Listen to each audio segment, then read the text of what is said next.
Thank you for your service. When I'm in uniform, I'm often greeted by this phrase, or if somebody knows that I'm a lieutenant in the United States Navy. And it's a good sign of the health of our country that we respect and honor those who risk themselves in order to protect our nation. Sometimes people get creative and riff on the traditional statement. My favorite being, "I appreciate your sacrifices." I like that phrase for two reasons. First, it lets me respond with thank you, a much more comfortable response than the presumed "you're welcome" to the first phrase, which doesn't feel quite right to say. Secondly, because it recognizes something at the heart of military service: risk and sacrifice. People often think that the men and women who defend our country, our freedom, and our values primarily risk their lives. But that is not the most difficult sacrifice. The men and women of the armed forces risk their families. They risk their mental and physical health. They risk themselves spiritually on our behalf.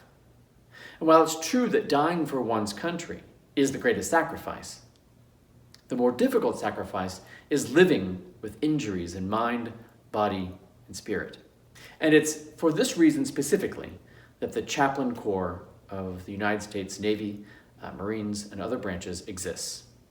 Military chaplains have 4 core competencies, 4 things that they are trained to do. And that is to provide, facilitate, care, and advise. That means I say Mass, I hear confessions, baptize, confirm, marry, anoint. But for the 340 non-Catholic service members, I facilitate their spiritual needs by training lay leaders, recruiting civilian ministers, and promoting their First Amendment rights. So I provide counseling related to mental health, to relationships, stress, PTSD, suicidal ideation, and anything else that they would like to discuss. Operating out of these 4 kind of competencies, I get to really minister to the men and women, often from the margins. And I say that because while it's true that some people do enter the military out of patriotic concerns primarily, most service members join the military to escape a life that they do not necessarily want. They're men and women who are ready to seize an opportunity to change their life. But one of the things that they often struggle with is not having had modeled for them what it means to be a virtuous man or woman, what it means to be a good husband or wife, or a good father or mother.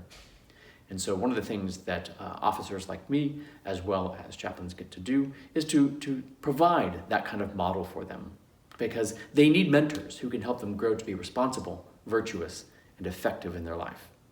So I encourage you, if you are physically fit, morally strong, and sufficiently courageous, consider joining the 2% of our population in the United States who are willing to risk themselves for the nation. Particularly, consider being a military chaplain. Although the Navy itself is about 40% Catholic, of the 700 chaplains, only 6%, that's 47 total, are priests. So the need is extreme, particularly since when a service member is deployed, if there's not a priest with them, they have no access to the sacraments until they return. And if that's not your calling, please do continue to thank service members and veterans for their service, and tell them that you appreciate their sacrifice.